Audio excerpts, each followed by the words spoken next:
and you go into the train. Now, I'm not advocating this to anyone. I'm just telling you how it used to be, all right? So here's how you get in the yard. Once you get in, you got to find an empty space on the train. So you do a little train surfing, okay? Here's the layups where the guys get together, compare photographs and each other's work in black books, exchange ideas. And this is Don D. White, a legendary graffiti artist who passed away a few years back. But Don D is featured in the movie Wild Style, which was the first movie made about hip-hop, many graffiti documentaries, and his work has been immortalized in books by Martha Cooper and Henry Chalfant. This particular photo is just one of those photos from, I think this is Martha Cooper's book, all right?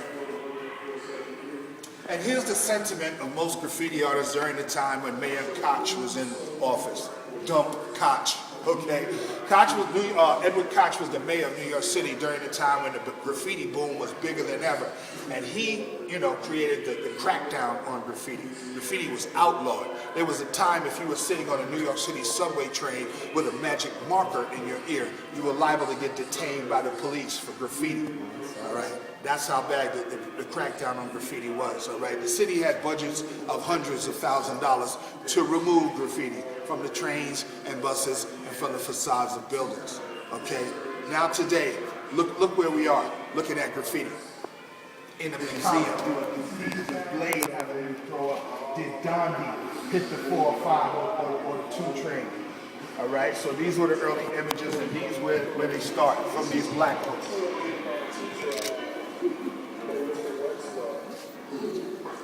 Follow me around, guys. This is my favorite room in the museum because I know everybody who's worked this get a little more abstract, okay? And that's why you see stuff going from something that's plainly clear to read to something like this. And a lot of these pieces which are hard to even decipher, because the more undecipherable they are, the more artistic they're deemed to be, all right? And this is some of Ramel Z and Delta 2's work over here. And my man Toxic. So let's make our way back out, guys.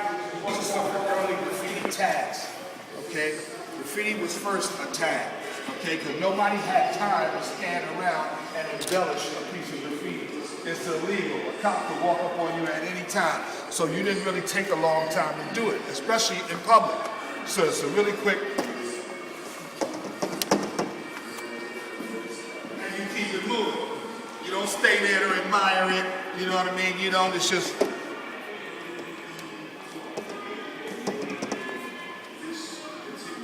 That's how you did graffiti back in the day. Unless you were in an enclosed environment. Let's say you were sitting down somewhere, you had a few minutes on your hand, and there was a big blank wall next to you. All right, you're in the bathroom, all right? Okay, a lot of people will pull out a marker and do that. Go in a public bathroom and see how much graffiti you see on them, okay? Because you're alone, there's nobody around, you got time to, to do your thing. Okay, and this is just some of the examples of the quick throw-ups. And they went from this to that. Okay, let's make our way out, guys. What's up? This is Grandmaster Caz. We just finished the Hush Hip Hop Sightseeing Tour with my man 10 Minus. All right, rock out, baby. Okay.